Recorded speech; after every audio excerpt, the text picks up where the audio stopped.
All right, in the second video, we're going to look at how to set up a baseline case for a new home starting with Pole Cottage. So we're first going to enter some of the property information. So go to the home information side and we'll look at Pole Cottage and we'll enter the address, which is 256 Lincoln Street. And then the condition area. So Pole Cottage, we're heating the main floor and the upstairs. So the total number of square feet is 2544. And then this section is for other notes. So maybe this is, we want to write that this is the baseline case. Don't worry about any of these yet. These are calculated values and we haven't finished setting everything up. We'll scroll down to the pink. First, we're going to look at entering in the size of the different sections of Pole Cottage, and then we'll add the present insulation values. So the attic area, the attic is 1272 square feet, and the basement is the same size. So the basement is also 1272 square feet. Look at the doors and windows. So there are two main exterior doors. Both of them are approximately 3 feet by 7 feet. So that's 21 foot squared for the first door, 21 feet squared for the second door. The windows, there are actually windows on different sides of the house. So we can add up with it. We'll write an equation in here for the windows. We're going to look at the windows on all four sides of the house. So that's 40 square feet. So equals 40 plus 26 square feet of windows plus 71 square feet of windows plus 96 square feet. So that's the total window square footage of 233 square feet. Then we'll move on to the exterior walls. So the first floor, we're looking at the pieces of the first floor that are just a standard wall section. So we're going to write an equation here. This is equal the total wall square footage, 1152, but then we're going to subtract the windows. To keep it easy, we're going to say that half the windows are on the first floor and half the windows are on the second floor. So we're going to subtract 0.5 times the window area. Just saying that half the windows are on the first floor. Doesn't actually matter for our calculations. That's what we'll do for now. The second story is going to have walls of the same dimensions. So this is going to also be equal to 1152 minus 0.5 times the window area.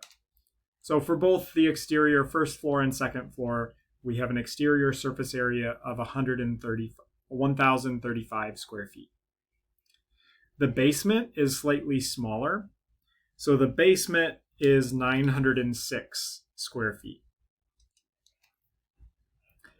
Lastly, we have the rim joist. So that's this section kind of between the basement foundation and the first floor that the whole first floor is sitting on. That is 96 square feet. The last thing we want to change is the ceiling height. And we don't actually have to change anything here because this is a standard 8-foot ceiling, both in the first floor and the second floor. If we had differences in ceiling height, we would just want to use an average value here. So now we're set up with the dimensions. We want to set up the present R values. So if we look, this is what's currently in place for insulation values. So here at the attic, we currently have an insulation value of R19. On the basement floor, we don't have any insulation. Our doors are both R6. So that's the R value of the door that's currently installed. Our windows are going to have an R value of, well, it's a single pane. So I'm going to go equal to a single pane window, but they also have storm windows on them. So single pane plus the storm window, that leads to an R value of 2. In the exterior walls, we do have R7 insulation. So both in the first floor, R7, as well as in the second floor, R7. In the basement, we don't have any insulation currently on the exterior basement walls, and we don't have any insulation currently on the rim joist, at least not very much, so we'll leave that as a 0. Then we should be set up. So this is our dimensions and R values as currently constituted, as currently built. A couple things to note. We can see how much heat is going out of different sections of our wall.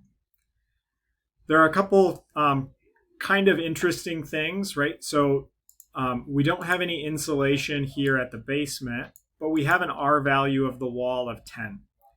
Basically, a basement slab, we don't have a whole lot of heat going out of that because that heat is going straight into the ground. So the ground kind of acts partially as an insulator. So that's where that R value of 10 is coming from. We can see down here, we don't currently have any reductions in the air changes per hour because we haven't made any changes from this baseline case. The last thing we need to do is make sure we save our baseline case.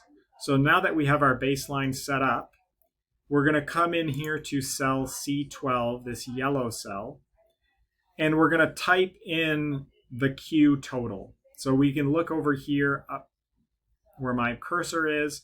The total amount of heat transfer is 29,605 BTUs per hour. That's as currently constructed, our baseline case. So we'll enter that here, 29,605. And what that means is that we'll save our baseline case so that when we make changes, we can tell how much we've reduced from this baseline. And that's all there is to it. So now we're set up at Pole Cottage, and we're currently simulating the house as constructed. We see a number of therms per month for our heating of about 200.